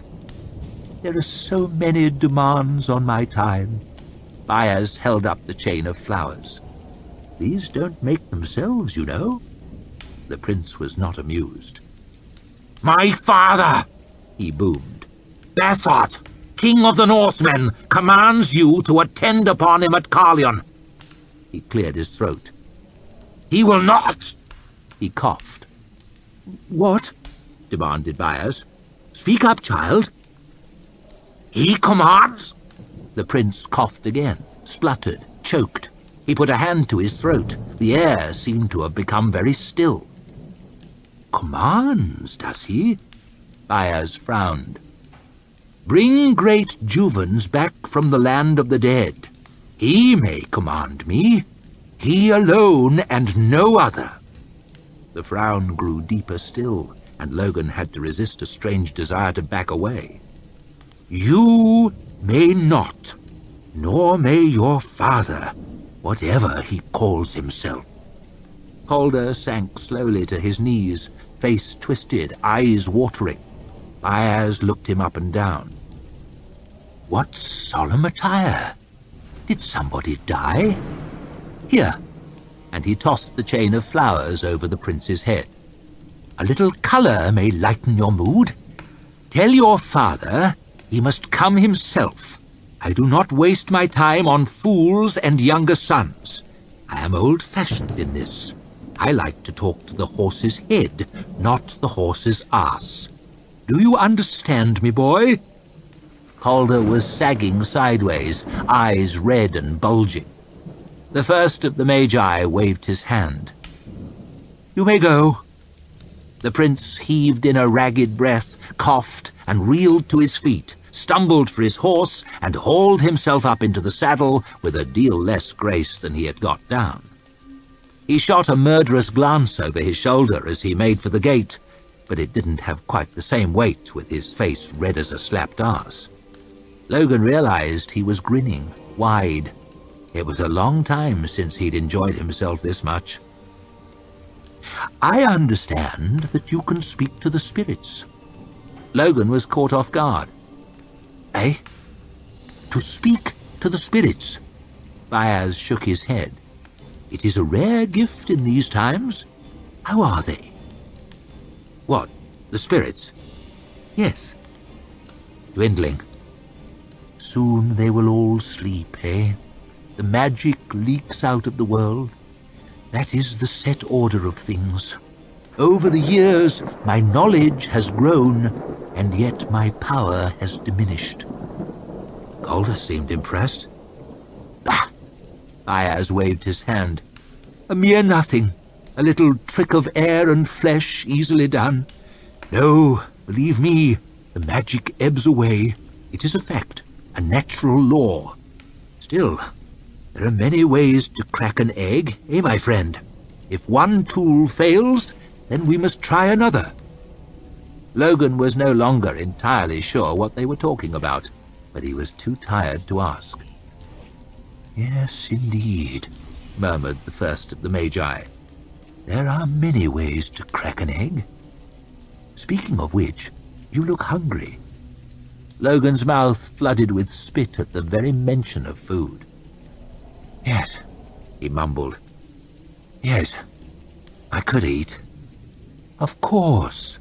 Bias clapped him warmly on the shoulder. "And then perhaps a bath.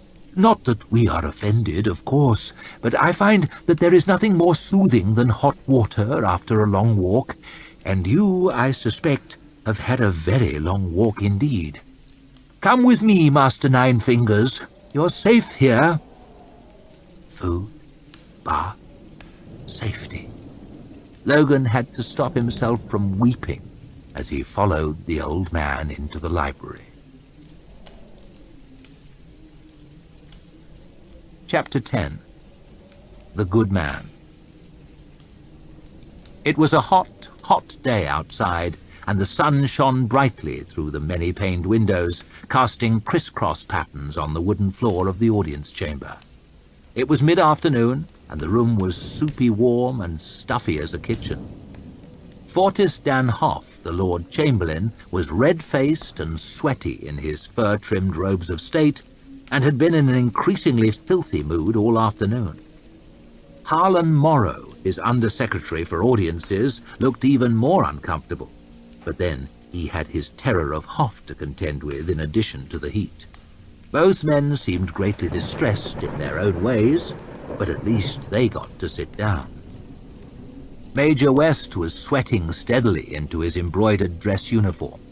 He had been standing in the same position, hands behind his back, teeth gritted, for nearly 2 hours, while Lord Hoff sulked and grumbled and bellowed his way through the applicants and anyone else in view.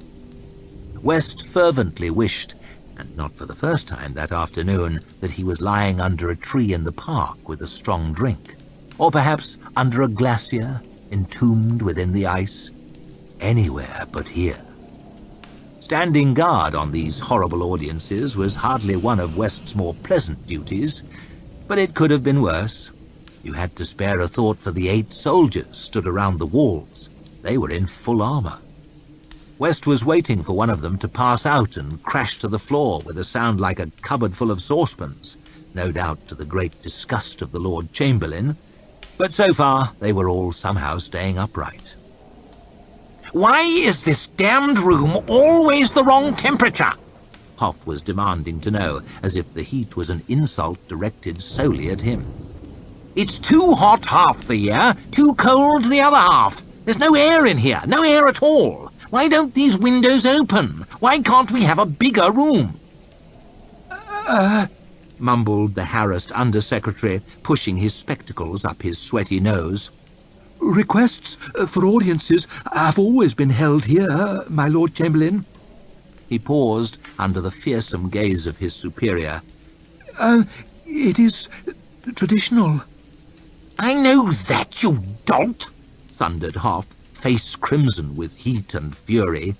Who asked for your damn fool of an opinion anyway? Yes, that is to say, no, stuttered Morrow. That is to say, quite so, my lord. Hoff shook his head with a mighty frown, staring around the room in search of something else to displease him. How many more must we endure today? 4 more, your grace. Damn it! Thundered the Chamberlain, shifting in his huge chair and flapping his fur-trimmed collar to let some air in. This is intolerable! West found himself in silent agreement.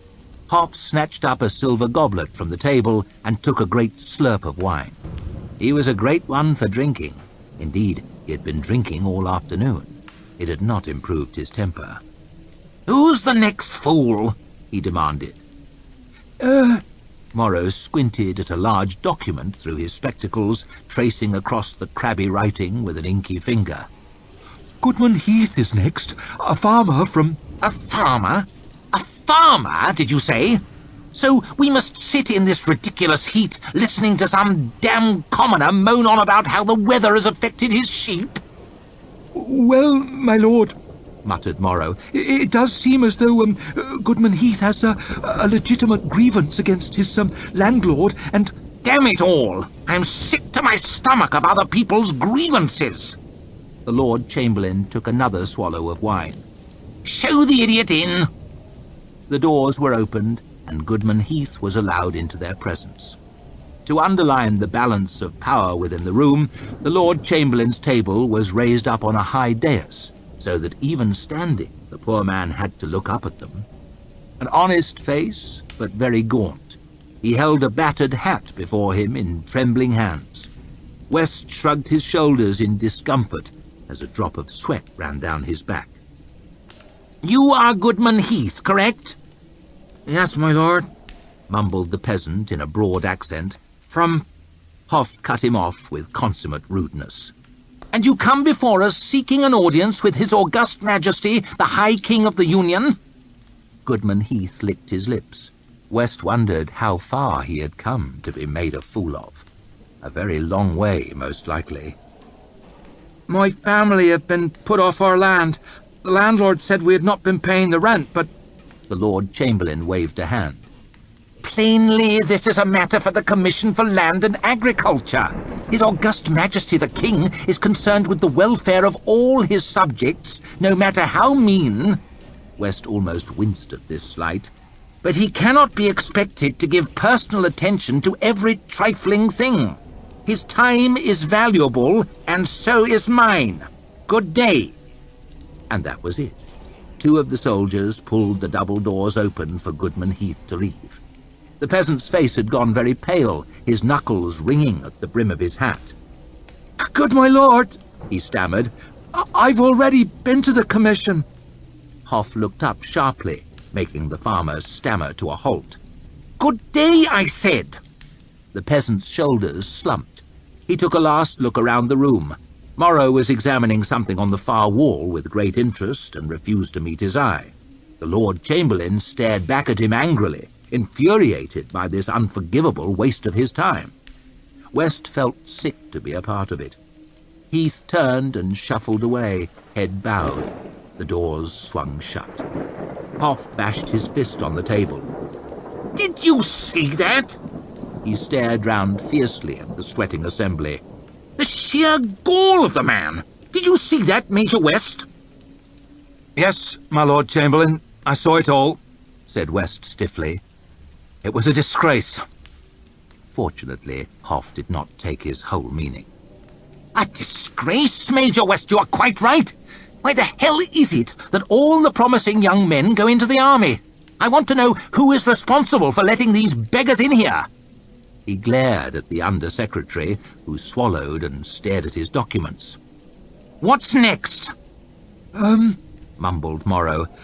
"Coster Dan Colt, Magister of the Guild of Mercers." "I know who he is, damn it!" snapped Hoff, wiping a fresh sheen of sweat from his face. "If it isn't the damn peasants, it's the damn merchants!"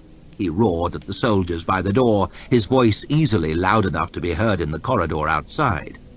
"Show the grubbing old swindler in, then." Magister Colt could hardly have presented a more different appearance from the previous supplicant. He was a big, plump man with a face as soft as his eyes were hard. His purple vesture of office was embroidered with yards of golden thread, so ostentatious that the Emperor of Gurkle himself might have been embarrassed to wear it. He was accompanied by a pair of senior mercers, their own attire scarcely less magnificent. West wondered if Goodman Heath could earn enough in 10 years to pay for one of those gowns. He decided not, even if he hadn't been thrown off his land. "My Lord Chamberlain," intoned Colt with an elaborate bow. Hoff acknowledged the head of the Guild of Mercers as faintly as humanly possible, with a raised eyebrow and an almost imperceptible twist of the lip. Colt waited for a greeting which he felt more befitting of his station, but none was forthcoming. He noisily cleared his throat. "I have come to seek an audience with His August Majesty," the Lord Chamberlain snorted. "The purpose of this session is to decide who is worthy of His Majesty's attention. If you aren't seeking an audience with him, you have blundered into the wrong room." It was already clear that this interview would be every bit as unsuccessful as the last. There was a kind of horrible justice to it, West supposed. The great and the small were treated exactly alike. Magister Colt's eyes narrowed slightly, but he continued. "The Honourable Guild of Mercers, of whom I am the humble representative—" Hoff slurped wine noisily, and Colt was obliged to pause for a moment. "have been the victims of a most malicious and mischievous attack." "Fill this up, would you?" yelled the Lord Chamberlain, waving his empty goblet at Morrow. The Under-Secretary slipped eagerly from his chair and seized the decanter. Colt was forced to wait, teeth gritted, while the wine gurgled out. "Continue," blustered Hoff, waving his hand. "We don't have all day." "A most malicious and underhanded attack." The Lord Chamberlain squinted down. "An attack, you say? A common assault is a matter for the City Watch." Magister Colt grimaced. He and his two companions were already starting to sweat. "Not an attack of that variety, my Lord Chamberlain, but an insidious and underhanded assault designed to discredit the shining reputation of our guild and to damage our business interests in the free cities of Styria and across the Union. An attack perpetrated by certain deceitful elements of His Majesty's Inquisition, and I have heard enough." The Lord Chamberlain jerked up his big hand for silence. "If this is a matter of trade, then it should be handled by His Majesty's Commission for Trade and Commerce."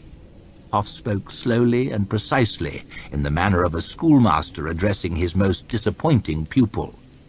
"If this is a matter of law, then it should be handled by the Department of High Justice Morovia.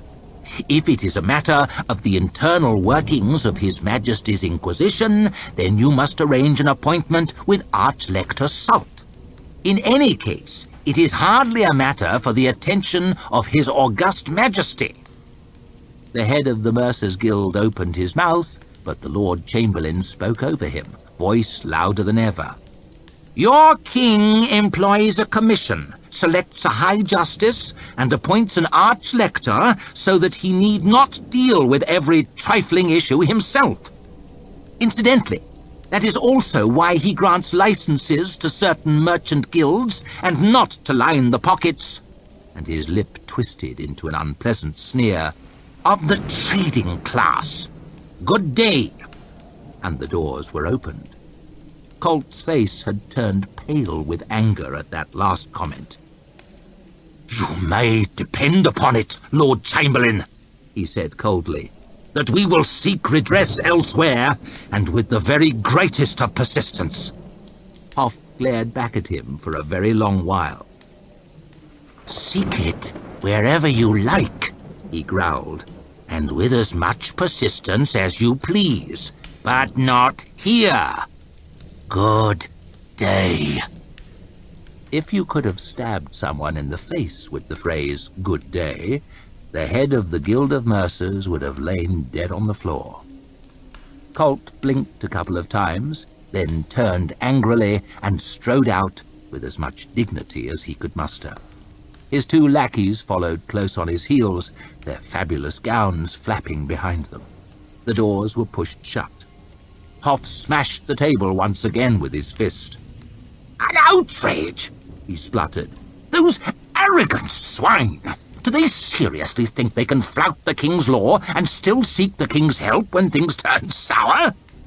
"Well, no," said Morrow. "Of course." The Lord Chamberlain ignored his Under-Secretary and turned to West with a sneering smile. "Still, I fancy I could see the vultures circling around them, despite the low ceiling. Hey, Major West?" "Indeed, my Lord Chamberlain," mumbled West, thoroughly uncomfortable and wishing this torture would end. Then he could get back to his sister. His heart sank. She was even more of a handful than he remembered. She was clever, all right, but he worried that she might be too clever for her own good. If only she would just marry some honest man and be happy. His position here was precarious enough without her making a spectacle of herself. "Vultures, vultures," Hoff was murmuring to himself. "Nasty-looking birds, but they have their uses. What's next?" The sweating Under-Secretary looked even more uncomfortable than before as he fumbled for the right words. "We have a party of diplomats." The Lord Chamberlain paused, goblet halfway to his mouth. "Diplomats? From whom?" From this so-called King of the Northmen, Bethod." Hoff burst out laughing. "Diplomats?" he cackled, mopping his face on his sleeve. "Savages, you mean?" The Under-Secretary chuckled unconvincingly. "Ah, yes, my lord. Ha! Savages, of course." "But dangerous, eh, Morrow?" snapped the Lord Chamberlain, his good humour evaporating instantly. The Under-Secretary's cackling gurgled to a halt. "Very dangerous. We must be careful. Show them in." There were 4 of them. The 2 smallest were great, big, fierce-looking men, scarred and bearded, clad in heavy battered armour. They had been disarmed at the gate of the Agriont, of course, but there was still a sense of danger about them, and West had the feeling they would have given up a lot of big, well-worn weapons. These were the sort of men who were crowded on the borders of Angland, hungry for war, not far from West's home. With them came an older man, also in pitted armour and with long hair and a great white beard. There was a livid scar across his face and through his eye, which was blind white. He had a broad smile on his lips, though, and his pleasant demeanour was greatly at odds with that of his 2 dour companions, and with the 4th man, who came behind. He had to stoop to get under the lintel, which was a good 7 feet above the floor. He was swathed and hooded in a rough brown cloak, features invisible. As he straightened up, towering over everyone else, the room began to seem absurdly cramped. His sheer bulk was intimidating. But there was something more. Something that seemed to come off him in sickly ways. The soldiers around the walls felt it, and they shifted